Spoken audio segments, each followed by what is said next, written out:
Hey guys, Lord here, back in with another action figure review, and switching over from a lot, and I mean a lot, of Legions from the fine folks over at Four Horsemen Studios. We're going to be diving into something a little bit different today.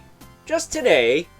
We're not going to go back to Legions anytime soon, mind you, unless Poxus shows up out of freaking nowhere. But today, we're going to be taking a look at the Disney Ultimates Robin Hood from Robin Hood. Now, of course, this is brought to us by the fine folks over at Super7, and it has been a very controversial figure amongst the toy community because, well, apparently when he first came out, he had some problems. I myself have not experienced a lot of those problems. Knock on wood, it stays that way. But I will tell you, I'm a bit more cautious and don't just manhandle my figures. Sometimes you gotta do what you gotta do, and in doing so, you will break a Target exclusive Flashpoint Paradox Wonder Woman and get, well, mildly irritated for an extended period of time. Other times, nothing will happen, and everything will be aight, as the late great Bob Marley would say. So, with all that random jibba jabba out of the way, let's get right to the chase and take a look at this guy's accessories, because he does come with quite a bit. Starting off with a pair of thumbs up hands. So you did a good job, man. Then we have the shocked head with an arrow in it. All these arrows are warped, by the way. Not just this one, but the loose ones he comes with. But this is, of course, from the beginning of the movie, where he notices he has an arrow in his hat. Now, granted, I think the hat should have been removable. It's not. Because as he's looking at it, he kind of makes this expression. You can see he's got little teeth in there. See that? He's got two little teeth in there. Never noticed that before. So, very interesting there. And then, of course, he comes with the infamous Stork disguise head. Now, a lot of people may think he should have come with the blind beggar or the gypsy disguise, but the Stork disguise is a pivotal part of the movie. It's when Prince John finally catches him and is about to execute him in front of everybody, and then a massive, hilarious brawl ensues, and the rest is history. But this head, it does fit on the figure nicely, but I will tell you, I did heat the crap out of mine before I attempted to put it on, so I would advise you do the same. I'll also say, I never knew this was a hat. I thought it was a hood. I never noticed this flower either, so pretty cool there. That said, we do get a plethora of alternate hands for the Stork disguise. We've got two kind of flat wing hands. We got two kind of loose grip hands here. And last but not least, we got a bow holding hand, and I guess that's an arrow pinching hand, but you can't really do the pose. I mean, these have hinges on them, like the regular hands, but they are big, flat PVC pieces as opposed to multiple joints and bendy wire and whatnot. I will say, they do feel a bit scuffed on the outside there. I'm not too sure what's up with that. Is there any more that are like that? No, just that one, I guess. But this one's a little bit on the inside. Must just be from molding and whatnot. That said, we get two different quivers of arrows. This one is for Robin Hood himself. This one is for the Stork disguise because it's a lot looser. Although I like the arrows in this one more. They're more streamlined. These ones look a little bit more hokey and goofy. They kind of fit the Stork aesthetic better, but this one being the bigger one, I can only assume that's what that is for. If not, then I guess I gotta heat adjust that, because they fit on him kind of loose. Once you put them on, they kind of just flop around. They don't really snap on. I think what they should have done is just given you one single strap and then a peg on the quiver that plugs into his back. Because who's going to have Robin Hood without a quiver of arrows on his back? I mean, come on. That said, we also get 2 different bows. This one probably being the normal bow. This one that has looks like it's made out of a tree branch or something. Being the more decorative bow. These are very thin, by the way. You want to be careful with these. They do have real string, too. Boo, boo, boo. Setting that down. You do also get 2 arrows. Both bent, by the way. I don't know if heat will straighten these. Maybe. They do have some flex to them, so maybe I'll hit those with a hairdryer, straighten them out. But, yeah, I don't care for them being bent. They could have just taped them in the box. And then we get the, I think this is the golden arrow that you win if you won the archery contest. You also get to have sex with Maid Marian. I mean, a kiss with Maid Marian. I mean, let's face it. If there was a sequel, they'd have kids, so you knew they got it on, right? That's Robin Hood 1.5. But there's the golden arrow there. Last but not least, though, you get some soft goods for the stork disguise. This little shirt here. It does slip on him. And I will show the stork disguise in a separate clip. I'm not going to waste your guys' time showing you how that is assembled, because it is a bit of a chore. But last but not least, for the stork disguise, we get a separate pair of legs. So, you know, if you get another torso to this guy, you could make both figures. I mean, really. I will say the feet should have had some articulation, a little, because the stork legs here, long legs, do lean back a bit. I mean, with nothing on there, they are quite difficult to stand. And I did heat these up to try and bend them forward. There was no luck with that, because they're not made out of PVC. I will say the tail does hinge up and down and rotate quite well, but I will tell you it is a bit tight, much like the tail on his person. And then his feet do have rotation and a hinge forward and back that is kind of loose, but it doesn't really affect anything. And it does appear that he has ball hinge ankles too, so you do get a proper rocker out of that. But again, you stand him up, it's just going to fall backwards. So, not ideal. It's like the feet are bent back slightly. And even with the big beak head, he still has a tendency to fall down backwards. So, I recommend a stand for that. But with that being said, let's take a closer look at Robin Hood here, who's very small. He's probably about 5 inches, if I had to guess. So, like a lot of figures in this Disney Ultimates line, he's shorter than the average Super 7 Ultimate, which is usually pushing 7 to bigger. Because Super 7 Ultimates tend to be a little bit bigger than your average action figure. But this Disney line, it's full of small fries and shrimps. So hopefully when they make the Horned King, he'll make up for all that. I say hopefully because Super 7's under fire lately. A lot of controversy surrounding that company because of QC or lack thereof. You know, people having issues with the figures. And just the lack of product. You know, they're not getting product out when promised. So, you know, you can't charge that kind of money for something and then not deliver. It's not what you do. That said, as far as Robin Hood's articulation, his head will look side to side. It can look down a little bit and up a little bit, not a lot. His shoulders will move out to the side about that far. This isn't too bad. It will move down. He does have rotation. He has a bicep swivel in the sleeve, as well as down here at the elbow, which also bends about 90 degrees. That's fair. He does have a swivel in the wrist with a hinge. Again, I did not have to heat the wrists up to pop them out, but buyer beware, you may have to do that. I will say, he does have a nice diaphragm joint. You can tilt back, tilt forward a little bit, tilt side to side a little bit, and rotate ever so slightly.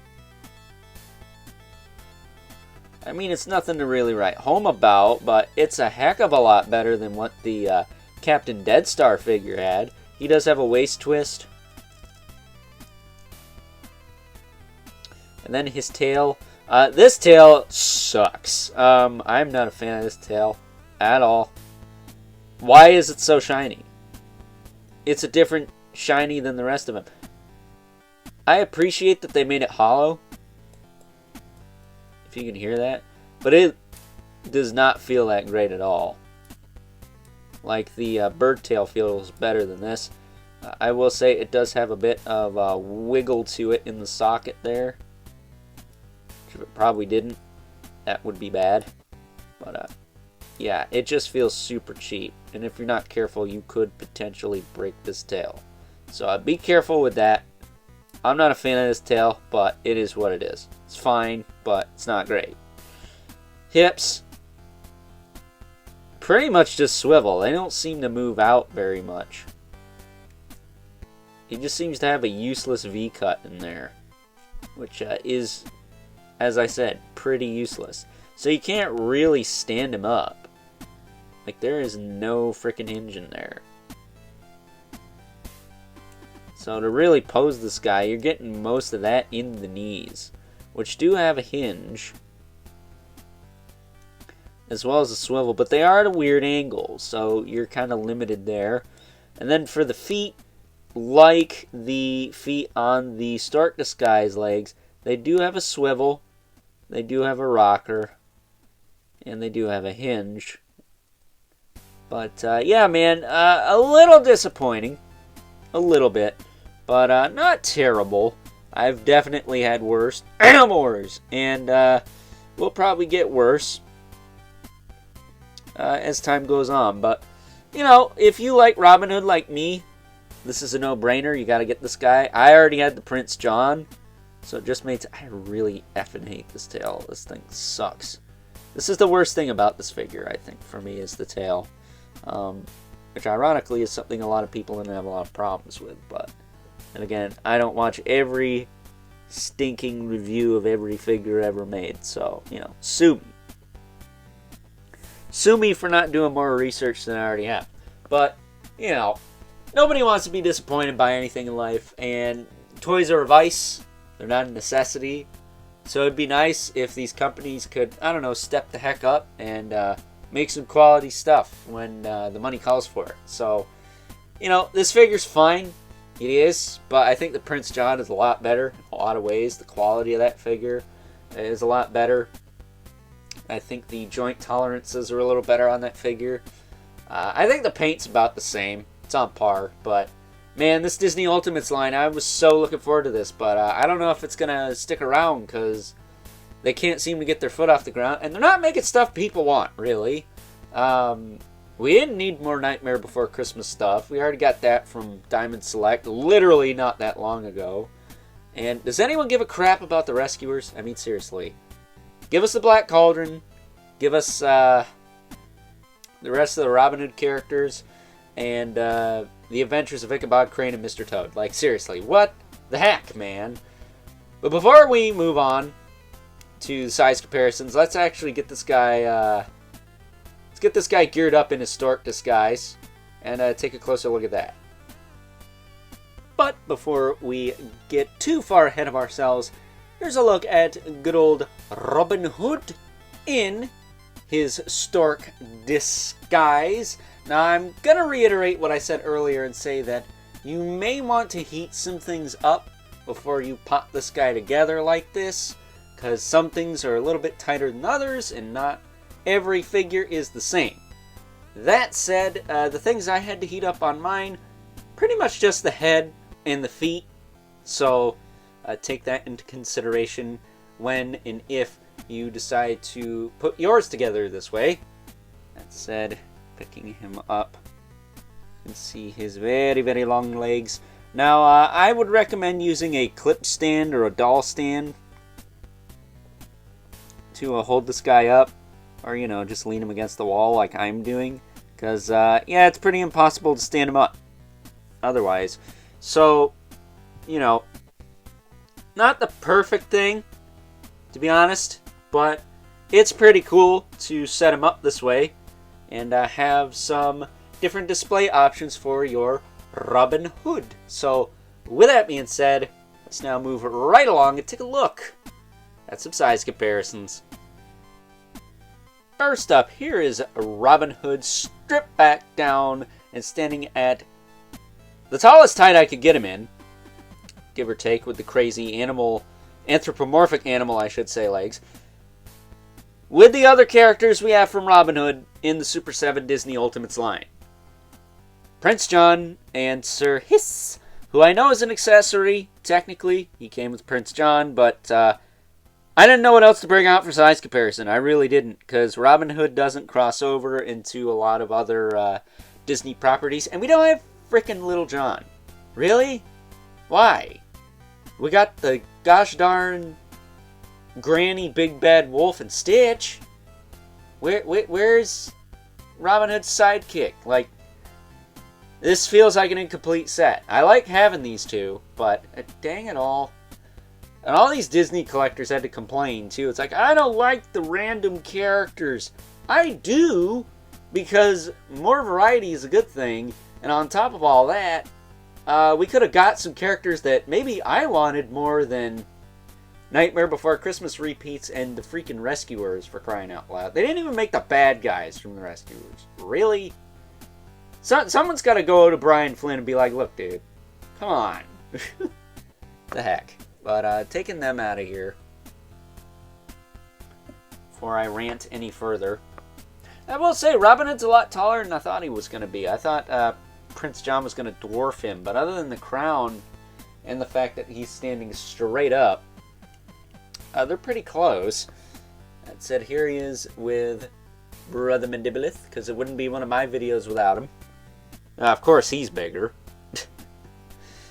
And we also have the Nkoi, the infamous Nkoi 11 Spawn. Pan up here, there you go, now you can see him. But, yeah, my fantasy of having Robin Hood fight some Mythic Legion skeletons, probably not going to happen because he's a little short. That said, wasn't he kind of like average height in the movie? Him and Prince John were like the same height, right? Am I crazy? I don't know. This line feels like the scale's a bit inaccurate, to say the least. So, with that being said, let's now move right along and wrap things up with some final thoughts. Overall, and while I am very happy to have good old Robin Hood as a part of my Disney collection, which is kind of sizable at this point, especially if you count the gargoyles. Especially if you count the gargoyles. I mean, holy crap. But at the end of the day, the fact of the matter is, Super 7 could be doing a way better job with this line, not only with character selection, but with the overall quality. Not to be redundant, but you can't have 4 Horsemen wait times and prices without 4 Horsemen quality. That's just the standard. If you're going to make people wait a year and a half for figures, charging money up front, you need to deliver. And while I didn't have a lot of issues with this figure, I do understand where people are coming from, and I do see a few things that could be done differently. Especially the tails. Like, just a ball peg, dude. That's all you need. That's all Prince John had, and just a ball peg in the head. He didn't really need to have a disc hinge in the head. You can't really use it. Not for nothing, but the tails probably would have had a little bit better quality if they just had a ball peg. I mean, yeah, the range might have been compromised, but look at the Figura Obscura Krampus from Four Horsemen Studios. That thing's got crazy range in the tail. Just a ball peg. That said, I do believe that the stork disguise, while a nice idea, is a little bit hard to utilize just because of stability issues. They don't give you a stand, and there's no articulation in the feet, so you can't find that center of gravity and balance him. So, yeah, a lot of issues, but hey, I got this guy during Prime Days for $30, so, you know, you gotta get a deal, and maybe, just maybe, sometimes in life, it is best to wait. So, with that being said, Not to toot my own horn or anything, but I got him in a pretty good pose considering the articulation on this thing. A little bit to be desired. Right? Look at that. Shooting the bow, the arrow, whatever. But with that being said, until next time, hope you guys enjoyed this review. I'll catch you guys later.